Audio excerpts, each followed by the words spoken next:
بسم اللہ الرحمن الرحیم۔ شروع اللہ کے نام سے جو رحمان و رحیم ہے۔ والصافات صفا فالزاجرات زجرا فالتالیات ذکرا ان الہکم لواحد۔ قطار در قطار صف باندھنے والوں کی قسم، پھر ان کی قسم جو ڈانٹنے پھٹکارنے والے ہیں، پھر ان کی قسم جو کلام نصیحت سنانے والے ہیں، تمہارا معبود حقیقی بس ایک ہی ہے جو کلام نصیحت سنانے والے ہیں۔ مفسرین کی اکثریت اس بات پر متفق ہے کہ ان تینوں گروہوں سے مراد فرشتوں کے گروہ ہیں، اور یہی تفسیر حضرات عبداللہ بن مسعود، ابن عباس، قتادہ، مسروق، سعید بن جبیر، اکرمہ، مجاہد، سدی، ابن زید اور ربیع بن انس سے منقول ہے۔ بعض مفسرین نے اس کی دوسری تفسیریں بھی کی ہیں، مگر موقع و محل سے یہی تفسیر زیادہ مناسبت رکھتی نظر آتی ہے۔ اس میں قطار در قطار صف باندھنے کا اشارہ اس طرف ہے کہ تمام فرشتے جو نظام کائنات کی تدبیر کر رہے ہیں، اللہ کے بندے اور غلام ہیں، اس کی اطاعت اور بندگی میں صف بستہ ہیں اور اس کے فرامین کی تعمیل کے لیے ہر وقت مستعد ہیں۔ اس مضمون کا اعادہ آگے چل کر پھر آیت 165 میں کیا گیا ہے، جس میں فرشتے خود اپنے متعلق کہتے ہیں وَإِنَّا لَنَحْنُ الصَّافُونَ۔ ڈانٹنے اور پھٹکارنے سے مراد بعض مفسرین کی رائے میں یہ ہے کہ کچھ فرشتے ہیں جو بادلوں کو ہانکتے اور بارش کا انتظام کرتے ہیں۔ اگرچہ یہ مفہوم بھی غلط نہیں ہے، لیکن آگے کے مضمون سے جو مفہوم زیادہ مناسبت رکھتا ہے وہ یہ ہے کہ انہی فرشتوں میں سے ایک گروہ وہ بھی ہے جو نافرمانوں اور مجرموں کو پھٹکارتا ہے، اور اس کی یہ پھٹکار صرف لفظی ہی نہیں ہوتی بلکہ انسانوں پر وہ حوادث طبیعی اور آفات تاریخی کی شکل میں برستی ہے۔ کلام نصیحت سنانے سے مراد یہ ہے کہ انہی فرشتوں میں وہ بھی ہیں جو امر حق کی طرف توجہ دلانے کے لیے تذکیر کی خدمت انجام دیتے ہیں، حوادث زمانہ کی شکل میں بھی جن سے عبرت حاصل کرنے والے عبرت حاصل کرتے ہیں، اور ان تعلیمات کی صورت میں بھی جو ان کے ذریعے سے انبیاء پر نازل ہوتی ہیں، اور ان الہامات کی صورت میں بھی جو ان کے واسطے سے نیک انسانوں پر ہوتے ہیں۔ معبود حقیقی بس ایک ہی ہے۔ یہ وہ حقیقت ہے جس پر مذکورہ صفات کے حامل فرشتوں کی قسم کھائی گئی ہے۔ گویا دوسرے الفاظ میں یہ فرمایا گیا ہے کہ یہ پورا نظام کائنات جو اللہ کی بندگی میں چل رہا ہے، اور اس کائنات کے وہ سارے مظاہر جو اللہ کی بندگی سے انحراف کرنے کے برے نتائج انسانوں کے سامنے لاتے ہیں، اور اس کائنات کے اندر یہ انتظام کے ابتدائے آفرینش سے آج تک پے در پے ایک ہی حقیقت کی یاد دہانی مختلف طریقوں سے کرائی جا رہی ہے،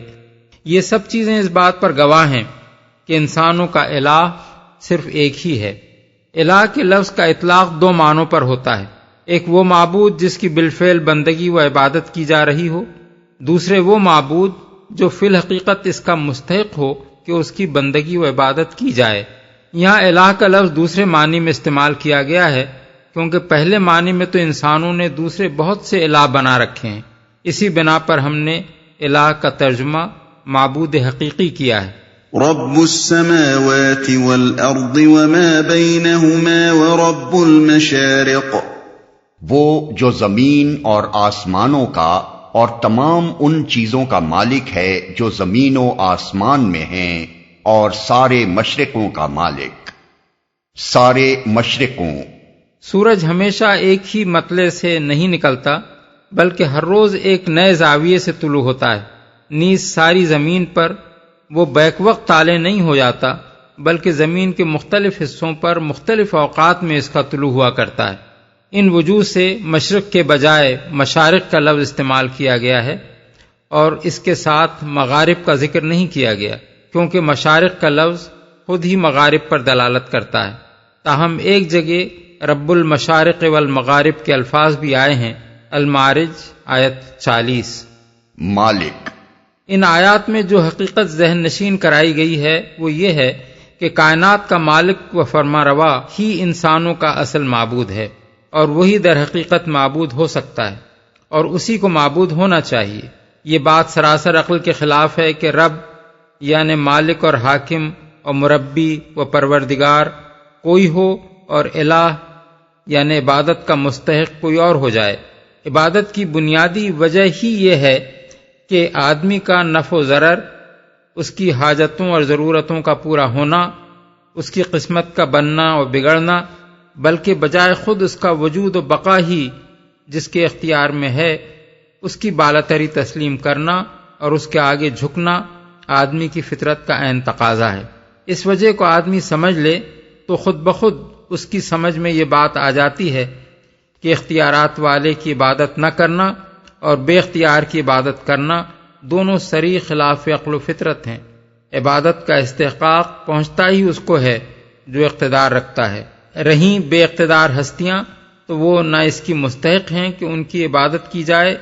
اور نہ ان کی عبادت کرنے اور ان سے دعائیں مانگنے کا کچھ حاصل ہے، کیونکہ ہماری کسی درخواست پر کوئی کارروائی کرنا سرے سے ان کے اختیار میں ہے ہی نہیں۔ ان کے آگے عاجزی و نیاز مندی کے ساتھ جھکنا، ان سے دعا مانگنا بالکل ویسا ہی احمقانہ فعل ہے جیسے کوئی شخص کسی حاکم کے سامنے جائے اور اس کے حضور درخواست پیش کرنے کے بجائے جو دوسرے سائلین وہاں درخواستیں لیے کھڑے ہوں انہی میں سے کسی کے سامنے ہاتھ جوڑ کر کھڑا ہو جائے۔ إنا زينا السماء الدنيا بزينة الكواكب وحفظا من كل شيطان مارد۔ ہم نے آسمان دنیا کو تاروں کی زینت سے آراستہ کیا ہے اور ہر شیطان سرکش سے اس کو محفوظ کر دیا ہے۔ آسمان دنیا سے مراد قریب کا آسمان ہے جس کا مشاہدہ کسی دوربین کی مدد کے بغیر ہم برہنہ آنکھ سے کرتے ہیں۔ اس کے آگے جو عالم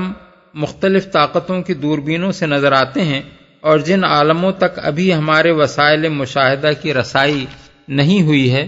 وہ سب دور کے آسمان ہیں۔ اس سلسلے میں یہ بات بھی ملحوظ خاطر رہے کہ سما کسی متعین چیز کا نام نہیں ہے، بلکہ قدیم ترین زمانے سے آج تک انسان بالعموم یہ لفظ اور اس کے ہم معنی الفاظ عالم بالا کے لیے استعمال کرتا چلا آ رہا ہے۔ اس کو محفوظ کر دیا ہے،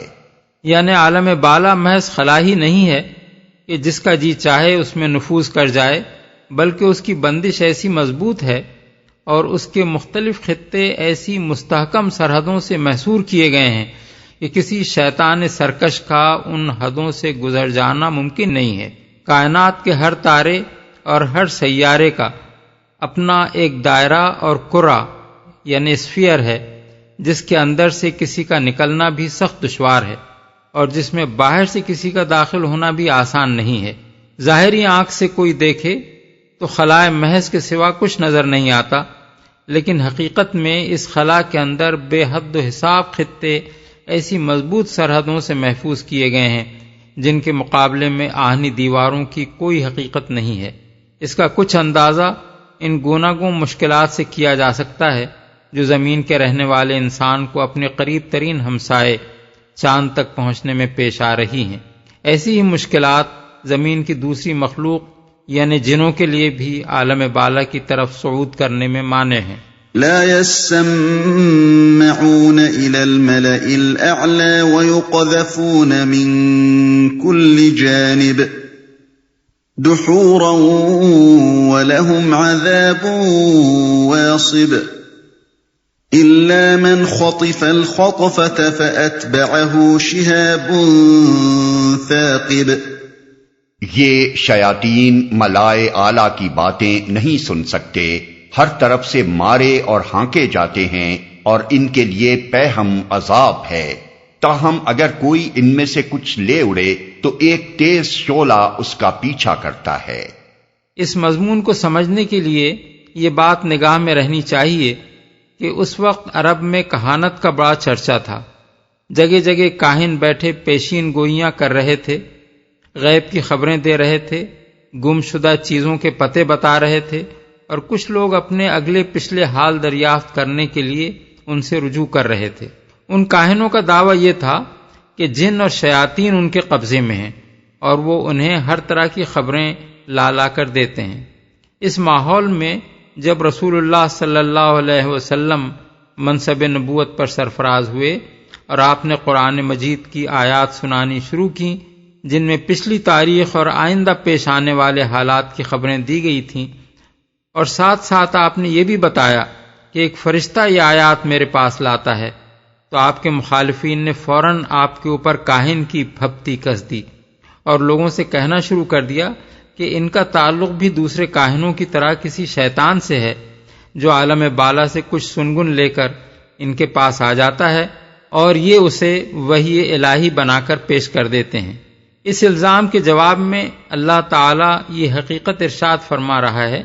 کہ شیاطین کی تو رسائی ہی عالم بالا تک نہیں ہو سکتی،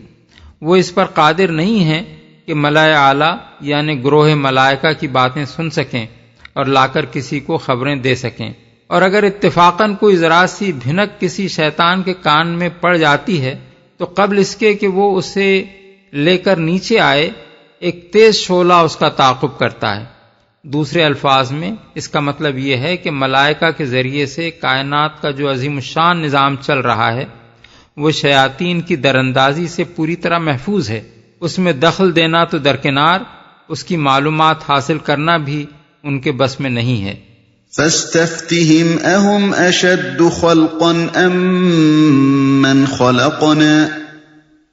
إنا خلقناهم من طين لازب۔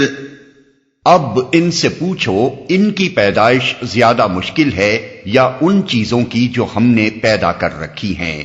ان کو تو ہم نے لیس دار گارے سے پیدا کیا ہے جو ہم نے پیدا کر رکھی ہیں۔ یہ کفار مکہ کے اس شبہ کا جواب ہے جو وہ آخرت کے بارے میں پیش کرتے تھے۔ ان کا خیال یہ تھا کہ آخرت ممکن نہیں ہے کیونکہ مرے ہوئے انسانوں کا دوبارہ پیدا ہونا محال ہے۔ اس کے جواب میں امکان آخرت کے دلائل پیش کرتے ہوئے اللہ تعالیٰ سب سے پہلے ان کے سامنے یہ سوال رکھتا ہے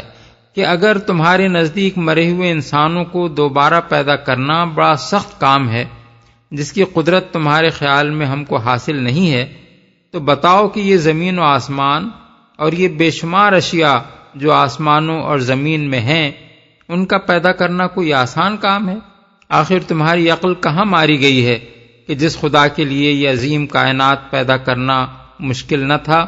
اور جو خود تم کو ایک دفعہ پیدا کر چکا ہے اس کے متعلق تم یہ سمجھتے ہو کہ تمہاری دوبارہ تخلیق سے وہ عاجز ہے۔ لیس دار گارے سے پیدا کیا ہے، یعنی یہ انسان کوئی بڑی چیز تو نہیں ہے، مٹی سے بنایا گیا ہے اور پھر اسی مٹی سے بنایا جا سکتا ہے۔ لیسدار گارے سے انسان کی پیدائش کا مطلب یہ بھی ہے کہ انسان اول کی پیدائش مٹی سے ہوئی تھی اور پھر آگے نسل انسانی اسی پہلے انسان کے نطفے سے وجود میں آئی، اور یہ بھی ہے کہ ہر انسان لیسدار گارے سے بنا ہے، اس لیے کہ انسان کا سارا مادہ وجود زمین ہی سے حاصل ہوتا ہے۔ جس نطفے سے وہ پیدا ہوا ہے وہ غذا سے بنتا ہے، اور استقرار حمل کے وقت سے مرتے دم تک اس کی پوری ہستی جن اجزاء سے مرکب ہوتی ہے وہ سب بھی غذا ہی سے فراہم ہوتے ہیں۔ یہ غذا خواہ حیوانی ہو یا نباتی، آخر کار اس کا ماخذ وہ مٹی ہے جو پانی کے ساتھ مل کر اس قابل ہوتی ہے کہ انسان کی خوراک کے لیے غلے اور ترکاریاں اور پھل نکالے اور ان حیوانات کو پرورش کرے جن کا دودھ اور گوشت انسان کھاتا ہے۔ پس بنا استدلال یہ ہے کہ یہ مٹی اگر حیات قبول کرنے کے لائق نہ تھی تو تم آج کیسے زندہ موجود ہو، اور اگر اس میں زندگی پیدا کیے جانے کا آج امکان ہے جیسا کہ تمہارا موجود ہونا خود اس کے امکان کو صریح طور پر ثابت کر رہا ہے، تو کل دوبارہ اسی مٹی سے تمہاری پیدائش کیوں ممکن نہ ہوگی؟ بل عجبت ويسخرون وإذا ذكروا لا يذكرون وإذا رأوا آية يستسخرون وقالوا إن هذا إلا سحر مبين۔ تم اللہ کی قدرت کے کرشموں پر حیران ہو اور یہ اس کا مذاق اڑا رہے ہیں۔ سمجھایا جاتا ہے تو سمجھ کر نہیں دیتے، کوئی نشانی دیکھتے ہیں تو اسے ٹھٹھوں میں اڑاتے ہیں اور کہتے ہیں یہ تو صریح جادو ہے۔ یعنی عالم طلسمات کی باتیں ہیں، کوئی جادو کی دنیا ہے جس کا یہ شخص ذکر کر رہا ہے، جس میں مردے اٹھیں گے، عدالت ہوگی، جنت بسائی جائے گی اور دوزخ کے عذاب ہوں گے۔ یا پھر یہ مطلب بھی ہو سکتا ہے کہ یہ شخص دل چلوں کی سی باتیں کر رہا ہے،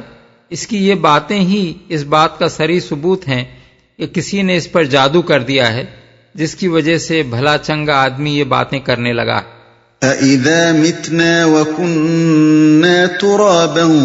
وَعِظَامًا أَإِنَّا لَمَبْعُوثُونَ أَوَآبَاؤُنَا الْأَوَّلُونَ قُلْ نَعَمْ وَأَنْتُمْ دَاخِرُونَ۔ بھلا کہیں ایسا ہو سکتا ہے کہ جب ہم مر چکے ہوں اور مٹی بن جائیں اور ہڈیوں کا پنجر رہ جائیں، اس وقت ہم پھر زندہ کر کے اٹھا کھڑے کیے جائیں؟ اور کیا ہمارے اگلے وقتوں کے آباء و اجداد بھی اٹھائے جائیں گے؟ ان سے کہو ہاں، اور تم خدا کے مقابلے میں بے بس ہو۔ یعنی اللہ جو کچھ بھی تمہیں بنانا چاہے بنا سکتا ہے، جب اس نے چاہا اس کے ایک اشارے پر تم وجود میں آ گئے، جب وہ چاہے گا اس کے ایک اشارے پر تم مر جاؤ گے، اور پھر جس وقت بھی وہ چاہے گا اس کا ایک اشارہ تمہیں اٹھا کھڑا کرے گا۔ فَإِنَّمَا هِيَ زَجْرَةٌ وَاحِدَةٌ فَإِذَا هُمْ يَنظُرُونَ۔ بس ایک ہی جھڑکی ہوگی اور یکا یک یہ اپنی آنکھوں سے وہ سب کچھ جس کی خبر دی جا رہی ہے دیکھ رہے ہوں گے۔ یعنی جب یہ بات ہونے کا وقت آئے گا تو دنیا کو دوبارہ برپا کر دینا کوئی بڑا لمبا چوڑا کام نہ ہوگا، بس ایک ہی جھڑکی سوتوں کو جگہ اٹھانے کے لیے کافی ہوگی۔ جھڑکی کا لفظ یہاں بہت معنی خیز ہے، اس سے باس بادل موت کا کچھ ایسا نقشہ نگاہوں کے سامنے آتا ہے کہ ابتدائے آفرینش سے قیامت تک جو انسان مرے تھے وہ گویا سوتے پڑے ہیں، یکائک کوئی ڈانٹ کر کہتا ہے کہ اٹھ جاؤ، اور بس آن کی آن میں وہ سب اٹھ کھڑے ہوتے ہیں۔ وَقَالُوا يَا وَيْلَنَا هَذَا يَوْمُ الدِّينِ۔ اس وقت یہ کہیں گے ہائے ہماری کمبختی، یہ تو یوم الجزا ہے۔ هَذَا يَوْمُ الْفَصْلِ الَّذِي كُنْتُمْ بِهِ تُكَذِّبُونَ۔ یہ وہی فیصلے کا دن ہے جسے تم جھٹلایا کرتے تھے۔ ہو سکتا ہے کہ یہ بات ان سے اہل ایمان کہیں، ہو سکتا ہے یہ فرشتوں کا قول ہو سکتا ہے کہ میدان حشر کا سارا ماحول اس وقت زبان حال سے یہ کہہ رہا ہو،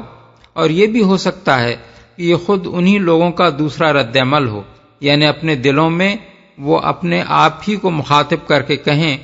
کہ دنیا میں ساری عمر تم یہ سمجھتے رہے کہ کوئی فیصلے کا دن نہیں آنا ہے، اب آ گئی تمہاری شامت، جس دن کو جھٹلاتے تھے وہی سامنے آ گیا۔